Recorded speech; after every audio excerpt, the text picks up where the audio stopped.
I want to welcome everyone to our October 3rd, 2019 Daviess County Fiscal Court meeting. And if you would, just before we get started, I would ask everyone to take just a moment to remember Boots Norris. Boots passed away today. Boots, sheriff, if I'm not mistaken, served as jailer and sheriff in Daviess County and many other capacities in this community, and I knew him as a personal friend. So anyway, just a moment of silence.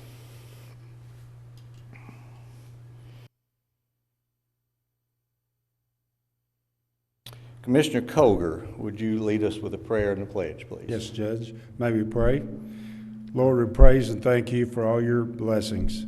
Please continue to guide the members of this body in your willful direction. Lord, remind us that it is you that we truly serve when serving the citizens of this community. We praise you for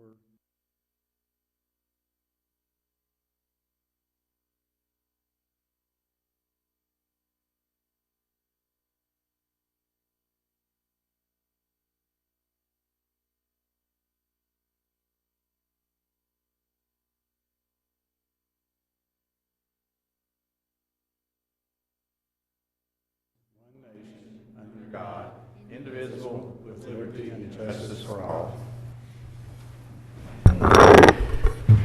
Thank you, Commissioner, and once again I want to welcome everyone to our October 3rd, 2019 meeting. Jenny, are you ready to go? Yes, sir. Item 1, consideration for presentation, a senior citizen update by Executive Director Dana Peveler. Dana, welcome.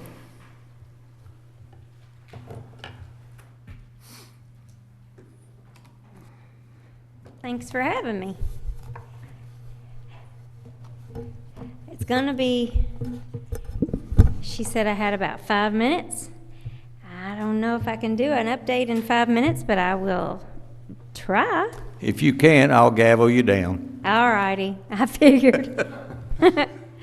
So we've had a busy year, but you know, they always are. For y'all that don't know, we are the Senior Community Center.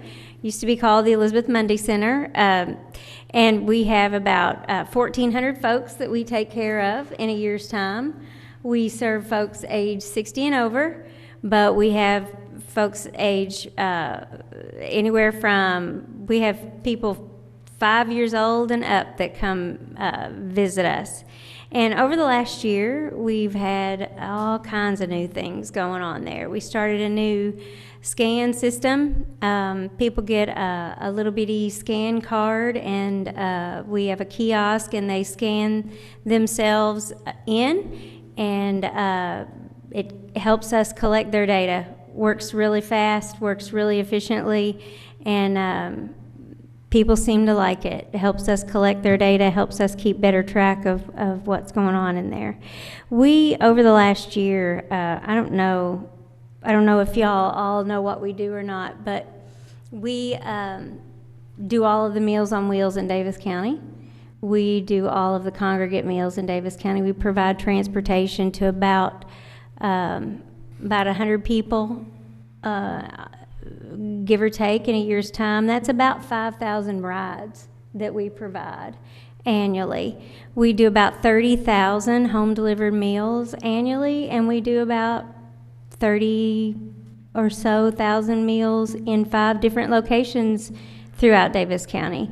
That's at our senior center down the street, and that's at Park Regency, Roosevelt House. Whitesville has a location that we do it at, and then also Adams Village, which is right behind, y'all know, over by Briar Patch.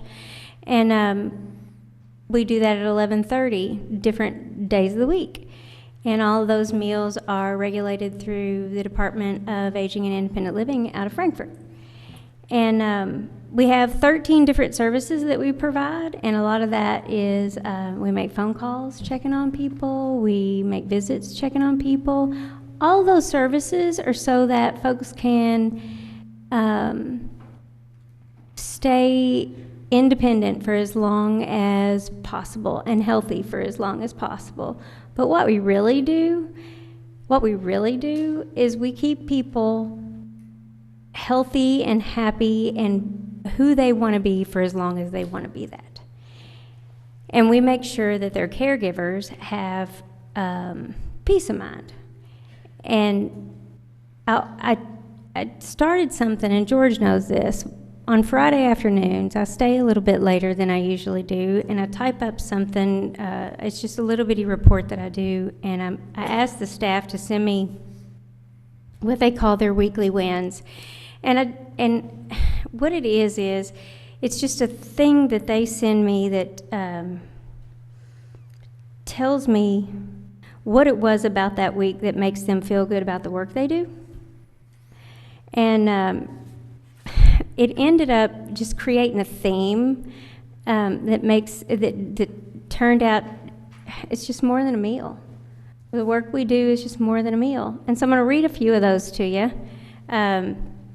because I think you need to know really what it is that our drivers do, because they don't just drop off a meal and leave the house. On Tuesday, I showed this client how to use her remote control. She didn't know that she had HD channels, and I showed her where they were. It's a better picture for her. Now, folks, if you have a vision problem, HD channels, they mean something. I sat with a client who was 97 and talked to her about D-Day. She was 21 when it happened and remembered every bit of it vividly. Amazing.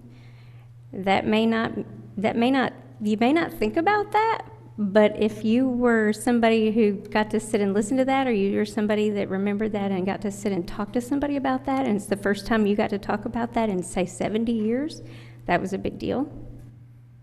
Our driver didn't have to do that. And I can assure you he wasn't paid to do that, but he took the time to do that.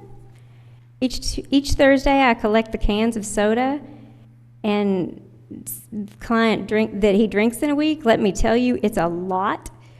Then I give them to David, who turns them into recycle. Now, David doesn't turn those into recycle and puts money in his own pocket. David takes the money back to the client, who uses that money to pay for whatever he wants. So those are just some of the things that our drivers do extra for the client. And I just kind of wanted you to know that they think about more than just what the client needs in terms of a meal. They look around the house and they see maybe that the trash needs taken out, and so they just pick it up and they take it out. They don't ask them if it needs to be taken out; they just do it. And so it is more than a meal. It is more than the service that you think they're paid to do. Some of the other things that we did this past year, we partnered with Owensboro Health to provide a free frozen meal service, and on the weekends we're able to give free frozen meals to folks. What was really cool about that was that the Department of Aging and Independent Living found out that we were doing it, and they said, you know what, the state of Kentucky might like this. Let's see if we can replicate this and do it statewide. And so they have consulted with us and Debbie Zerner-Johnson at the hospital to see if we can't come up and tell them how to do it. Tell them maybe how we can take this statewide. And so later on this month, we're going to go up to Frankfurt, and we're going to work with them at the Hunger Summit, and we're going to share with them how Little Owensboro is doing this. And so we're excited about that. We started a senior-friendly business program where if any of the businesses in town want to invite us in and work with your staff on some sensitivity things and figure out if maybe there's some areas that you might be able to be more open to how you might work with the senior population a little more readily, and provide better customer service. We can do that with you. And so we had just a really busy year, and we're still doing that. So the bottom line is I get paid to shoot pool and eat potluck. I love my job. Y'all need to come down, see what we're doing down there. And, we're growing, we're changing, we're doing new things every day. We take a couple of day trips every month, and we take some overnight trips 3 and 4 times a year. We've got a new staff we've got a different layout where we've got a building team and we've got a clinical, not a clinical team until I was in healthcare too many years. We've got a direct care team, and we're doing our best to make sure that when you all age into needing us, your families will know that you're well cared for. And when I need us, well, they're going to know how to take care of me too. So. Debbie, or Dana, Yeah. you said Debbie Zerner. Thank you very much. Commissioners, any question or comment? You do an excellent job. I think that the senior center has come a long way since you became the executive director, and I want to thank you for your dedication. And it's not just a job for you. I think it's a labor of love, and we appreciate what you do. It is. I thank y'all for the support y'all have given us. No kidding. Okay. Over the years. No kidding. Thank you. I gave you a little extra time. I know you did. I appreciate it. You didn't cut me off. I'll send you a bill. Yeah. Next item. B, County Attorney's 2014 and 2018 Independent Accountants Report on applying agreed-upon procedures. Okay, they're in the book. They are accountant reports. They're absolutely open for anybody to look at. They're in your office, correct? Claude, do you have anything you want to say? No, Judge, just appreciate you all allowing me to do this for a year rather than 4. It sure saves me a lot of money doing Okay, that. all right. Any question or comment by the commissioners? Next item. Item 2, consideration for approval, A, minutes of the September 17th, 2019 court meeting. Motion approved. Second. I have a motion and a second. Commissioners have all had a copy of the minutes in your hands for some time. Any additions, deletions, or corrections? There being none, all in favor signify by saying aye. Aye. Opposed, motion carries. B, all claims for all departments. Move to approve. Second. Again, I have a motion and a second. Commissioners, you've all had a copy of the bills due and payable by Daviess County Fiscal Court in your possession for a while. Any questions of the treasurer? Hearing none, all in favor signify by saying aye. Aye. Opposed, motion carries. C, fund transfers. Move to approve. Second. Mr. Hendricks. Request permission to move $500,000 from the general fund to the jail fund. This is a normal budgeted transfer. Any question of the treasurer? There being none, all in favor signify by saying aye. Aye. Opposed, motion carries. D, Sheriff's 2018 Unmined Coal Settlement in Quietus. Motion approved. Second. I have a motion and a second. Jim, are you going to do this? Sheriff, are you here to do it? Sheriff? Shelley, I'm surprised you came up. Shelley usually just points at you. Well, if I knew Shelley could have done it, I wouldn't be here, Judge. Well, if I'd have known that you were here, I had my choice between you and Shelley, I'd have picked Shelley. Thank you, Judge. We're here today requesting our county tax settlement for the 2018 unmined coal taxes. We could not include this as part of our regular tax settlement due to the state being extremely late in sending out unmined coal tax bills last year. Therefore, we must submit a separate settlement which has previously been approved by the state auditor. The state certified 20 unmined coal tax bills totaling $2,575.30. At the end of the collections, there were 8 delinquent bills, 4 of which the state issued to unknown owners. All taxes have been remitted to the taxing district, so we're requesting our Quietus for 2018 unmined coal taxes. Okay, Mr. Hendricks, you've reviewed it. I have. It appears to be in order, and I've been made aware of no discrepancies by any of the taxing districts. Okay, commissioners, any question or comment? There being none, all in favor signify by saying aye. Aye. Opposed, motion carries. Thank you, Sheriff. Thank you, Judge. E, fiscal court rate fee schedule additions. Move to approve. Second. I have a motion second. Commissioners, whenever we set fees and rates, we bring them to fiscal court to have them approve. These fees and rates have to do with the Daviess County Gun Club being taken over by the Parks Department. All it does is tell people what it's going to cost them to shoot around a sporting clays, to buy a box of shells, to buy eye, ear protection. Any question or comment? There being none, all in favor signify by saying aye. Aye. Opposed, motion carries. F, professional professional services contract with Brad for administering the 2020-21 Owensboro Regional Recovery CDBG grant. Move to approve. Second. I have a motion and a second. Don't see anybody here from GRAD. Jim, this is an agreement that we do every year. That's correct. This has to do with Owensboro Regional Recovery out on Beach Road. I think the grant's $200,000, CDBG grant's $200,000. And, I mean, it used to be $250,000. The feds have been reducing it. And for administering the grant, doing all the paperwork, GRAD will be paid, what, $10,000? Is it $10,000? Yes. That's their fee. Any question or comment? Any question or comment by the public? There being none, all in favor signify by saying aye. Aye. Opposed, motion carries. G, contract with Weaver Consultants for quality, control and quality assurances services for the 9-acre residential landfill expansion. Move to approve. Second. I have a motion and a second. David, you want to talk to us? Yes, this will be our last expansion of this residual CD&D landfill. We did this a couple of years ago. You all may recall in the last couple of years, about 2 years ago precisely, we had a couple of windstorms and we had an unbelievable amount of shingles come through. I think the judge and I both, I think Commissioner Walton has been out there to see the pile of shingles at one time. How fast it filled. So unfortunately, we started to fill up the area that we just expanded. This is the last area of the CD&D landfill to be permitted. We've got a permit to expand to this area and no further. So once we get this done, we should have somewhere between 10 to 15 years of space left, because at this point, instead of staying at a level, not filling it up all the way, we will fill it up all the way. And sometime here in the next few years, we'll have to start thinking about where to put another one.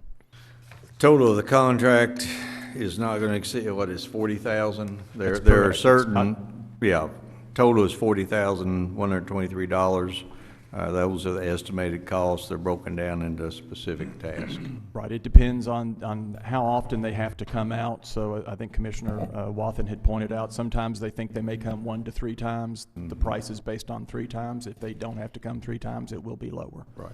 And then they will not exceed it unless the state comes back, something And with occurs, another and then requirement. they'll have to come back before they do anything Which extra. I wouldn't put it past them. Any question or comment?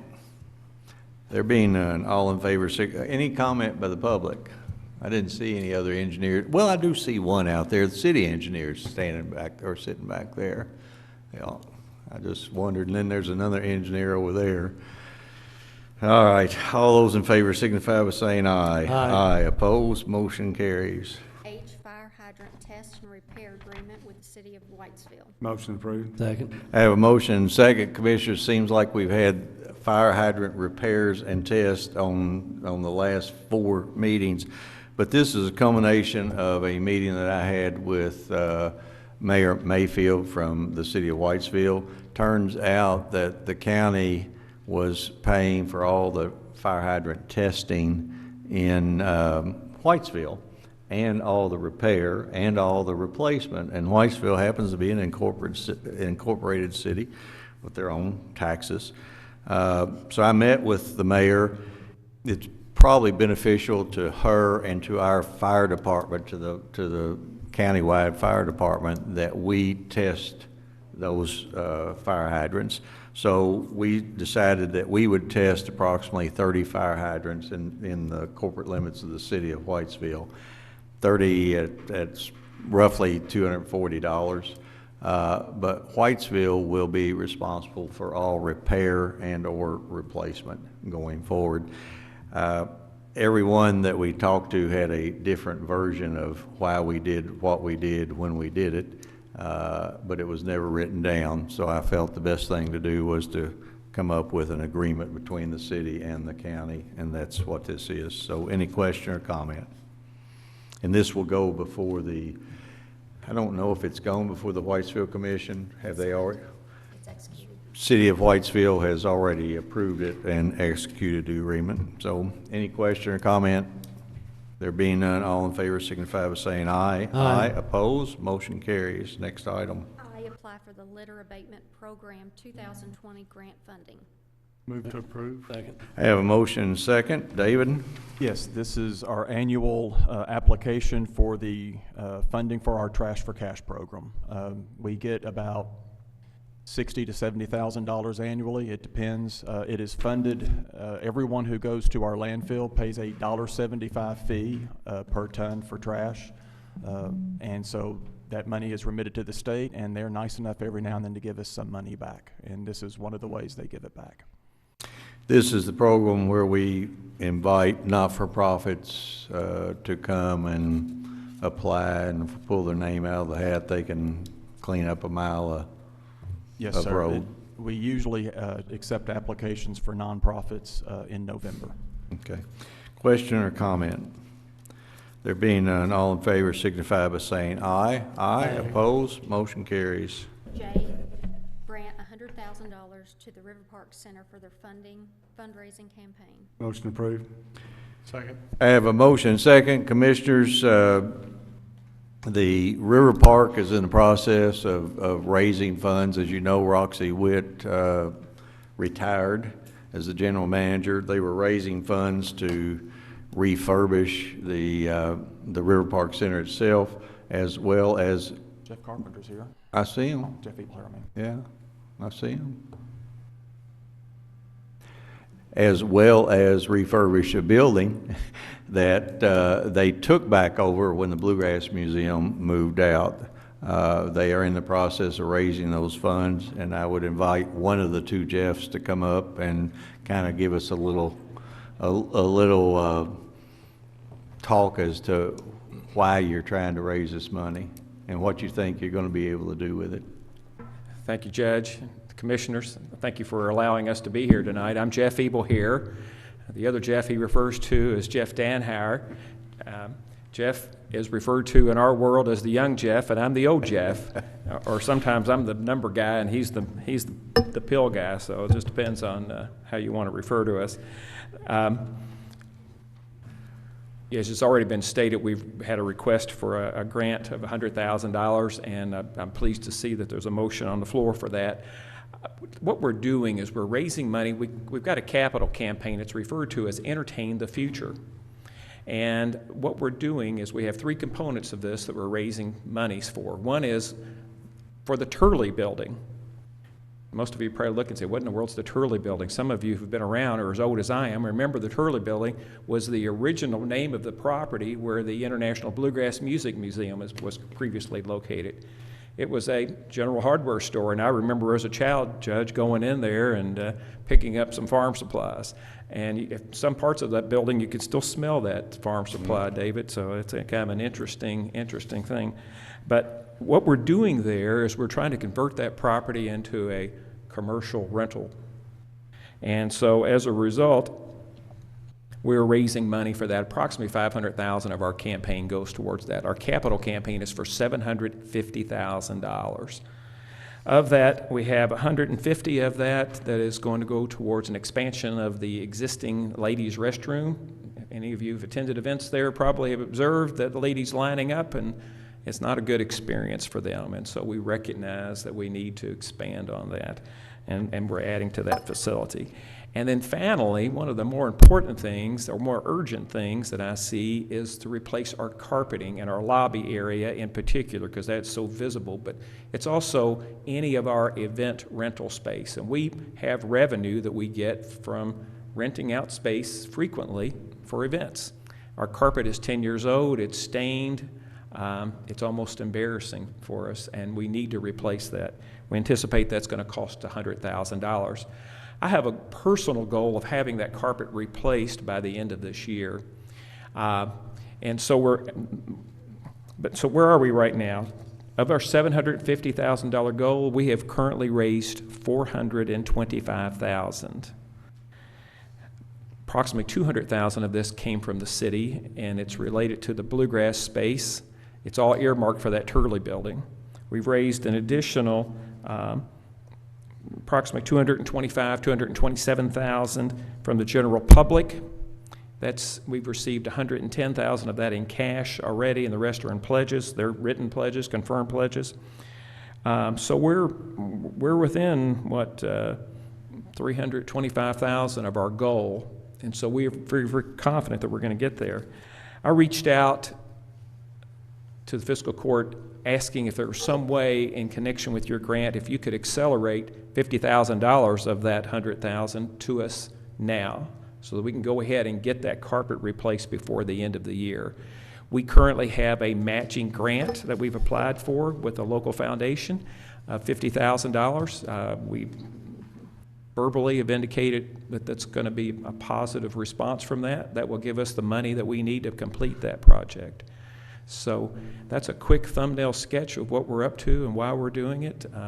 Part of what we're doing, and I'd like to tell this point, that I kind of skipped over it quickly, is that we've renamed the Turley building because it's confusing.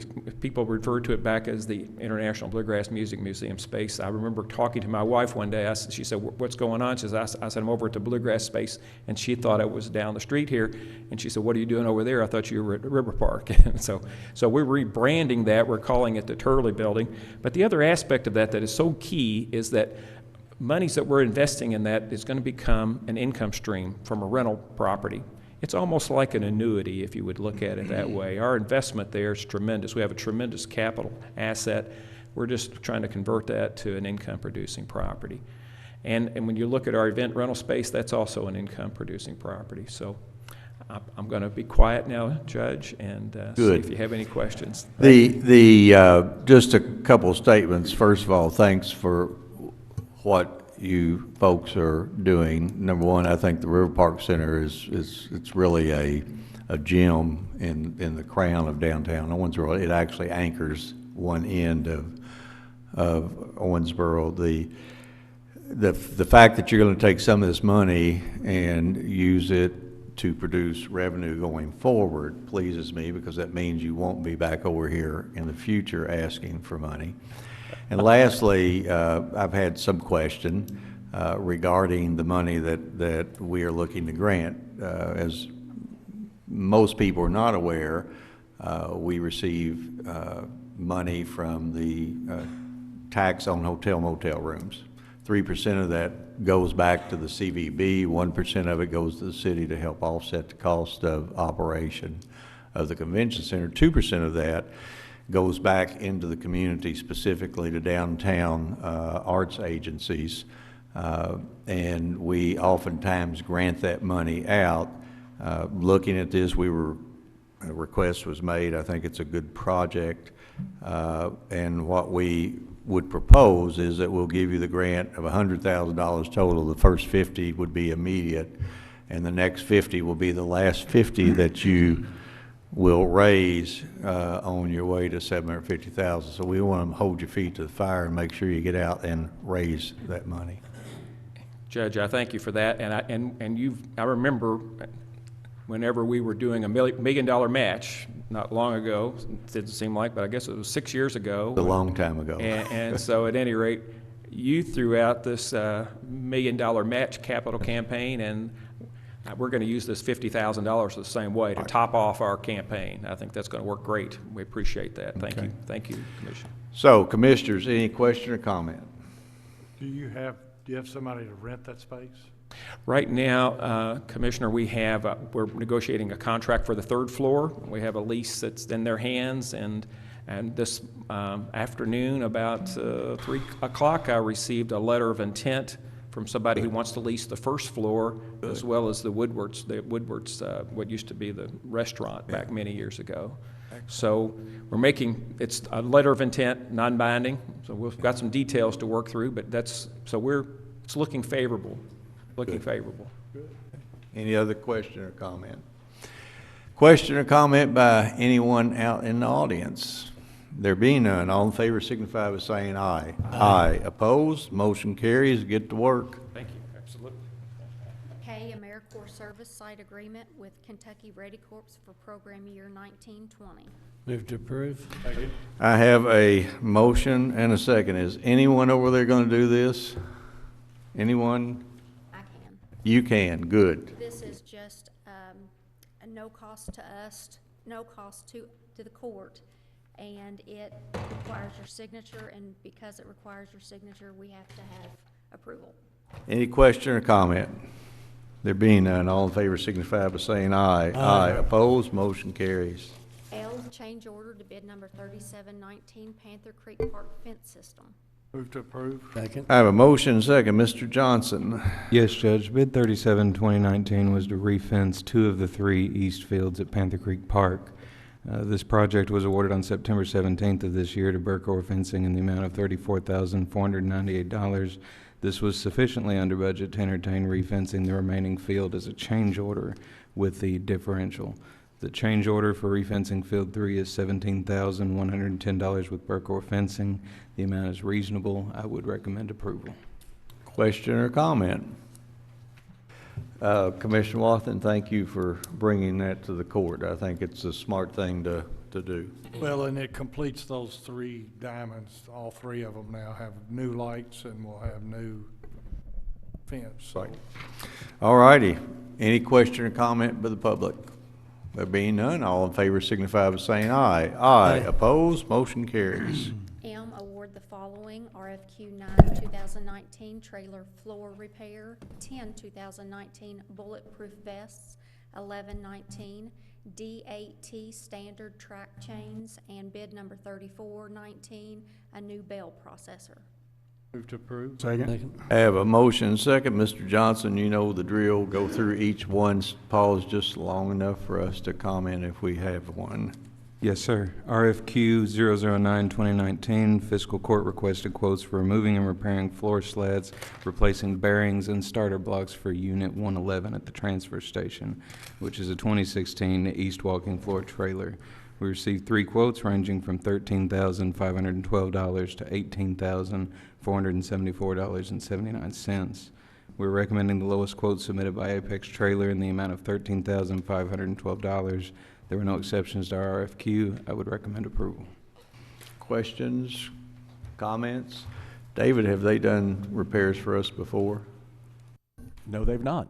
Okay, that's Normally we, the second bidder was. Magnum is the usual, one. but we always try to encourage competition. Yes, I understand. Was the only reason I asked. Next item. RFQ 10, 2019, Fiscal Court requested quotes for 10 ballistic vests for the Daviess County Fire Department and received 3 quotes ranging from $10,925 to $13,666.25. These units will be utilized by the Fire Department's Rescue Task Force in coordination with the Daviess County Sheriff's Department. We are recommending the lowest quote submitted by First Spear in the amount of $10,925. There again were no exceptions to our RFQ. I would recommend approval. Questions, comments? Was that within the budgeted amount?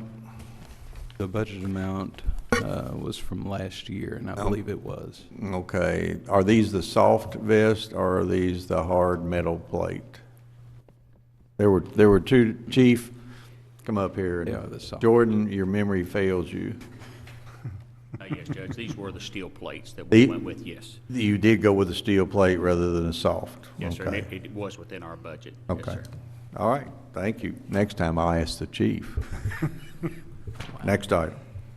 RFQ 11, 2019, Fiscal Court requested quotes for replacing standard track chains for the 2016 CAT D8T waste handling dozer at the West Daviess County landfill and received 3 quotes ranging from $14,707.76 to $18,202.62. We're recommending the lowest quote submitted by IMCO in the amount of $14,707.76. Again, no exceptions to RFQ, and I would recommend approval. Questions or comments? Next item. Bid number 34, 2019, we solicited bids for 1 new bell processor for the West Daviess County landfill and received 4 bids ranging from $41,900 to $51,885. We're recommending the best and lowest evaluated bid submitted by Ken Short's Equipment for the 2020 2574 Haybuster unit in the amount of $41,900. There were no exceptions to our bid specs. I would recommend approval. Question or comment?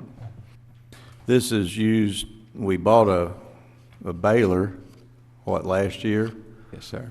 And now we're buying a baler buster this year. This is being used in our land farming, isn't it, David? Yes, actually the composting. It will take the bales from Composting. the land farming, and Right. it'll serve a couple of purposes. One is it will be used in composting. It'll be easier for them to incorporate the bales into the system, as opposed to right now just tearing it apart with a Bobcat loader. Then also we can use this to spread the hay on the sides of our landfill, because at times we'll have washouts and we'll need to reseed and reshape the sides of the landfill on those slopes. So this actually will serve two purposes. It is being paid for out of a composting grant. If there are no other questions or comments, all those in favor signify by saying aye. Aye. Opposed, motion carries. And promote the following within the Daviess County Fire Department. As she calls your name, stand up. We want to see your face. Kevin Gore to Assistant Fire Chief. Jacob Cox to Lieutenant. Jeffrey Poole and Sam Henderson to Engineer. 2 out of the 4. Oh, yeah, Chief, make an excuse for them. Go ahead. All right, well, congratulations, guys. I usually welcome you to the team, but you've been with the team for quite a while, haven't you? Okay. Congratulations. I need a motion. I'll move to approve. Second. I have a motion and second. Commissioner, you were on the group that picked these guys, right? Interviewed them, yes, and we had a good, strong pool to pick from. Okay. How about the pool guy? Yeah, Pool guy in the pool? Yes, Okay. he was. All right. Sit down. Any question or comment? There being none, all in favor signify by saying aye. Aye. Opposed, motion carries. 3, consideration for discussion. I'm kind of really excited about this item. I know you are. Transition to paperless court meetings.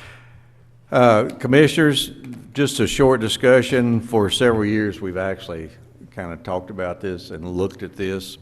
And as we get more and more things on our agenda, it becomes harder and harder to get the books in your hands in a timely manner. These are the books that we're talking about. And to make changes by going to paperless, which means we would go to an iPad or a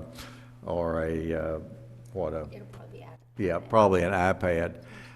With the special software, Jenny can send that stuff to you electronically. It will actually go on the iPad. You'll be able to make little notations with your finger or stylus or whatever, and actually type back comments and all those kinds of things. I think it'll just make it a lot quicker. For an old dude like me, I'm not particularly fond of going paperless because I like to wad it up and throw it at people if I don't like it. But I guess I can throw the iPad. It's only It'd be a little more costly, Judge. Just a couple $100. I mean, it's, you know, and we are in this discussion, we will be taking that iPad cost out of Commissioner's pocket. What do you think? What do you think? The one you break from throwing it? The one I break, yeah. So if I throw one at you, it comes out of your I pocket. better catch it, huh? Comment? Will we be able to adjust the font size? Sometimes I Yes. have a little trouble with my We'll font be able to zoom in and size. out.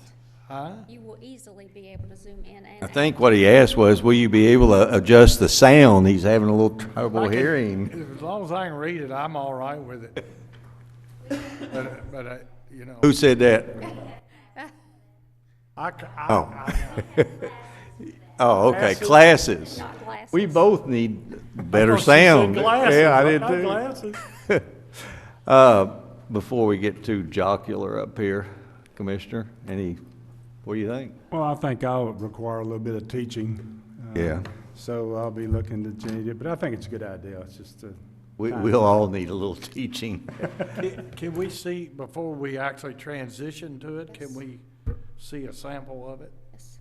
So that we don't go into shock? And a couple of software packages I've looked at have extensive online training, or somebody will come out and actually train us to use it.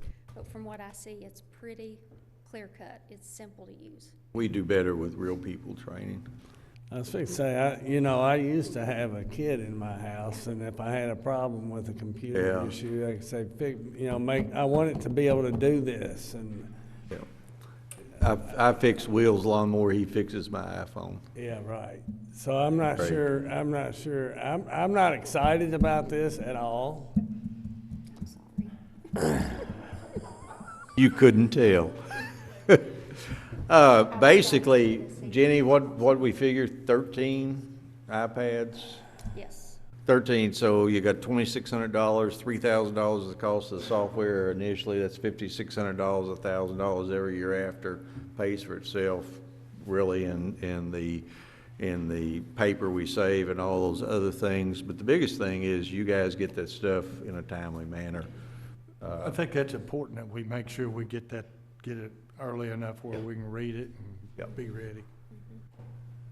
So, Otherwise, it's a lot of work. if the consensus is, I'll have Jenny move forward, investigate it a little more, get actual cost, and put it on the next agenda.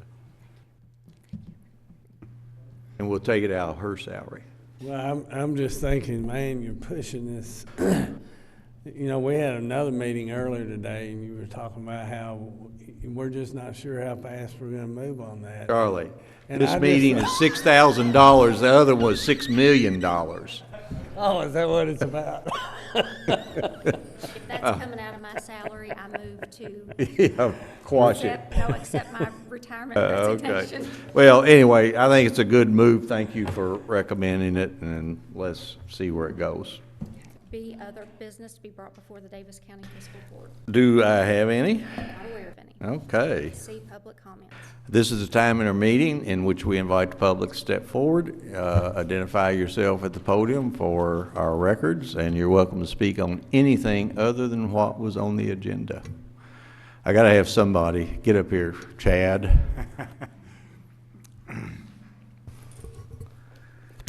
I'm Chad Benefield, even though I think I pretty much know everybody in this room. If I don't, hey, I'm Chad. By the way, thanks for the opportunity to speak. I really appreciate that, Judge and Commissioners. So earlier today, I was actually with some of you at the Rooster Booster breakfast. And that breakfast opened with an invocation from Vicki Quisenberry from Foundation for Davis County Public Schools. And there was a section of that prayer that I found particularly important and poignant, especially given the timing and a conversation that is currently being had in this community. And actually, I say that conversation is being had in this community and about our community. But if you were not a Rooster Booster, this is what Vicki said this morning in her prayer. She said, "We thank you for exposing us to diversity of ethnicity, religious beliefs, and political views, and we pray for tolerance and cooperation that makes all feel welcome and encouraged to thrive here." And then our featured speaker this morning, Carlos Phillips, a graduate of Owensboro High School, now leads the Chamber of Commerce in Greenville, South Carolina, an amazing speaker, by the way. He addressed the same topic, and he sang the praises and importance for communities to embrace diversity and inclusion. And so I brought with me some people today that I want to introduce to you, and they represent diversity and the need for inclusion in our community. So first, I brought with me Waylon Ramming, who is an Owensboro-based senior rates and regulatory analyst. He's also the board chair for Matthew 25, which serves Henderson. Do this so we know who Yeah, there you you should are. stand. There you are. He also serves for Matthew 25, which is in Henderson, Davis County, and a few other counties. I brought Joey Connolly, who is an Owensboro-based English professor. And past city commission candidate. You stole my thunder, but yes. Yes. Fifth place, right? Sixth. Just missed a seat. I brought also Melissa Smith, who is the owner of Lady Luck Tattoo and Body Piercing. I know by looking at her, that's going to be really difficult to grasp. Figure that one out. Right. But she's on Sherm Road here in town. And finally, I brought my partner for nearly 22 years and husband for 3, Kevin Bolts. Is that the dude that you text and post when you go on vacation? Yes. Kevin, I wouldn't put up with some of the things that he says, I can tell you. But today we're actually here because we represent a significant portion of our population here in Owensboro and Daviess County who really do represent and embody diversity, and that's socially, that's economically, and that's professionally. And I speak for that entire group of people when I ask you today to consider adopting a non-discrimination ordinance that includes sexual orientation and gender identity. And you all know because you see the news. This is happening statewide. We see the social media posts, we see the coverage in newspapers and television stations, and it literally just happened Tuesday in Versailles. And it's likely about to happen again in Winchester, and according to Chris Hartman, who is the president of the Kentucky Fairness Campaign, he leads that effort statewide, there's a potential that it's about to happen, I believe, in Woodford County, making it the first county in Kentucky to do this countywide. And you know, because I know friends who sent you my June 30th social media post, I know you all received it. This conversation is happening here. In fact, you probably recognize Melissa and Kevin, not just from vacation Facebook posts, but they were in a recent article on the cover of the Messenger Inquirer. This was a Sunday morning featured article that was titled Fairness for All, but the point of the article was discrimination. And look, I get it. And I've been having this conversation for 3 months now. I mean, the idea that this could happen here doesn't seem possible, right? I mean, we've all sort of convinced ourselves that this type of discrimination does not happen in Owensboro, Daviess County. June 30th, because I was hearing those conversations, I pretty much had to say, flag on the play, it happens here. It's happened to me. And I'm like one of the most visible people in this community, and I can tell you if it's happening to me, and it's somebody who will stand up and say something about it, it's happening. And the story about Kevin and Melissa basically proved that. Over the last 3 months, really since my Facebook post about my own local experiences, I've been working with very high-profile people in the LGBTQ community, and we've been documenting those cases. And it is happening, and we have proof of that. And there are concrete instances in which members of this community have been discriminated against in relation to housing and employment and public accommodations. I can tell you, she's in the room, Melissa has actually experienced discrimination in all three of those. In fact, recently, in housing, employment, and public accommodations. So it's a natural reaction to say, oh, this doesn't happen here, but it does happen here, but I don't think it has to happen here. It doesn't need to happen here, and that's why we're here today, basically. So the LGBT community here in Daviess County, we want to see our home. And look, we love this place. I was born here. Haven't always lived here, but I came back here 22 years ago. I was talking to Rodney earlier. I haven't been in this room for a few years. When I first started working in radio, I actually was hired to be the voice of Lee Denny because Lee, may he rest in peace, was running for Central County Commissioner. And because of equal time laws, he could not be on the air, so I was hired to be his temporary fill-in. So it's actually good to be back in this community, and I've been here 22 years since. I mean, serving Owensboro and Daviess County in a wide variety of ways, and I love it. We're hoping that Daviess County will become the first county in Kentucky to update our civil rights laws to include sexual orientation and gender identity. And so by having conversations with the community, and this has been ongoing, we believe that the overwhelming majority of people in this town and in this county believe very simple things. One, that everybody deserves a fair shot at earning a paycheck. I don't think anybody in this room disagrees with that. That everybody deserves a roof over their heads and their families' heads. And everybody deserves to eat at their favorite restaurant without the fear of being treated differently just because of who they are or who they love. And as you all know, we're working with Caitlin, with the Human Relations Commission, to circulate a support pledge campaign. It's a petition through change.org.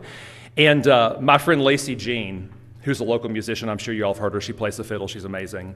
She shared the petition the other day on social media, and she said, very simply, she said, it's a no-brainer.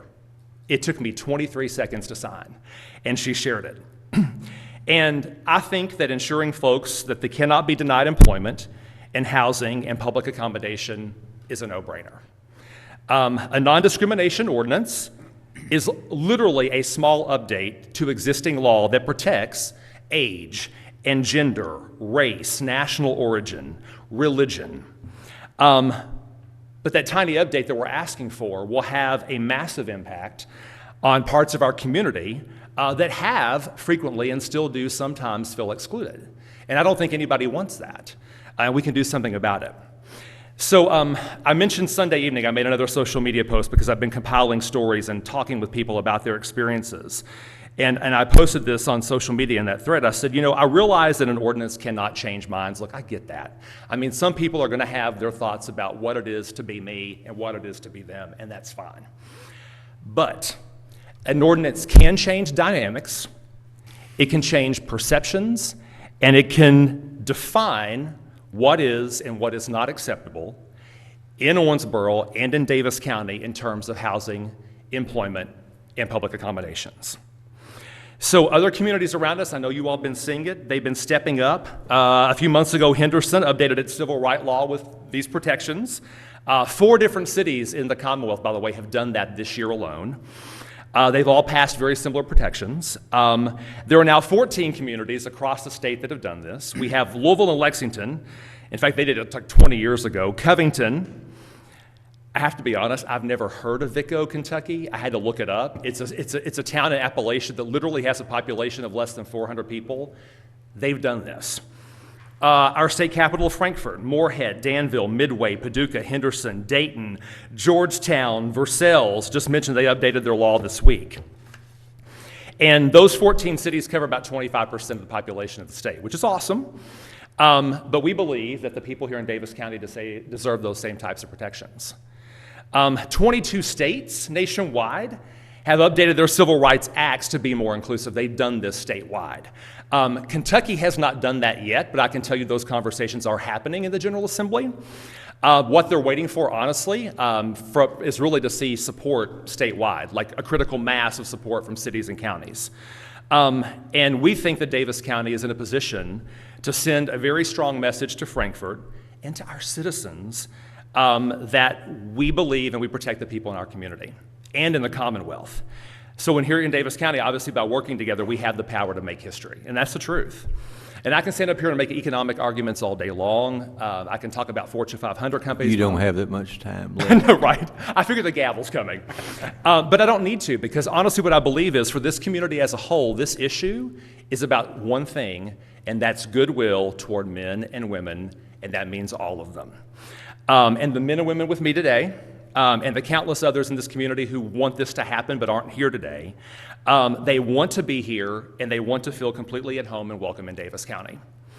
And so as I close my request tonight, I'm going to quote this morning's invocation at Rooster Booster one more time.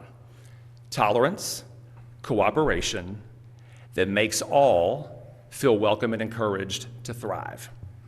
And so on behalf of these folks, and the folks that we're here representing, I ask that you consider adopting a non-discrimination ordinance that is countywide. And I ask because you have the power to do it. I know you can do it. And I've lived here my whole life. And in my job, I talk to everybody. I'm with everybody. And 98% of them are on board with this. If you ask one of them, should Chad be denied a job, they're going to say no. Should they be denied public accommodations? They're going to say no. Because that's how good people are here. And we need to, these people are good, and we need to protect them. So I ask you tonight, you have the power to do it, I ask you to do it. I agree with you. People are good here. You said that you were compiling a list of those stories. Would you mind sharing that with the commission? If you would get it to Jenny, then she would make copies. And just one thing too, so and if you all read my June 30th post, I took explicit care to make sure that I did not throw people under the bus. And when I shared those stories with you, you have to trust me that they are vetted and true, and I'm not going to share specifics because I don't believe in persecuting people. Chad, of the ordinances that have been passed by the cities, is there any one in particular that has better than the others? You know, I've actually read a few. I'm actually reading Georgetown's right now, but I've read several, and we can actually provide copies of all of those to you. Because here's the deal. I mean, there's sort of like a generic, I say generic, but it's like a model ordinance, right? And communities have taken those and adapted those for their specific needs and concerns. And our friends with the Kentucky Fairness Campaign, Chris Hartman, they have a legal team that will actually be involved in that process to help you guys if you want to organize and to figure out something that works for you. But there are plenty to choose from. I would say this, for me personally, I think I prefer to have people in this community rather than people from outside the community. Right. I think you folks are more accepted than folks coming in from, we ran through that with the coal mining rezoning, where we got hundreds and hundreds of emails and letters from people from New York and Alaska and all over the place. I really don't care what those folks think. I care what you think. I care what these folks think. So you know, that's why I'm interested in that list of instances where discrimination occurred in the community. So, absolutely. I'll Commissioners, any questions? Chad, thank you. Thank you. And your friends, thank you guys Thanks. for being here this Appreciate the evening. time. Okay. Next item. D, comments by Daviess Fiscal Court. Commissioner Koger, are you still limping? I am, Judge. Oh, going. He is wearing, or he's using a 4-prong cane, and I saw him use it to push 4 people out of the way. That's pretty cool. Commissioner Wathen. I'm not gonna say what I saw him do. All right, now Commissioner Wathen, just, can I do this, you know, without violating HIPAA laws? You had a little surgery. I did. And now you can see just perfectly well. Oh, but You're better? I see different than I used to. Yeah. He had the same. I see better. Okay, he had the same surgery that I had, and he has to do the same thing. Before, I had glasses that were about that thick. I had to take them off to read. Now I can see, unfortunately, Chad, I can see your face. But I have to put glasses on to read. So, Commissioner Castleton. Pass. Just one thing, the Davis County Black Hole Gun Club opens this Saturday at 10 o'clock. There's going to be a ribbon cutting, and I would invite all of you to come out. I think it will be, it's going to be pretty neat because it's now being run by Davis County Parks and Recreation Department, and there are a lot of neat things that Zach Crisp, who is a young manager, wants to do, and one of them is to teach people a real respect for guns and ammunition and the bad things that can happen, as well as the good fun that you can have. So with that being said, if there's no other business to be brought before Davis County Fiscal Court without exception, we're adjourned.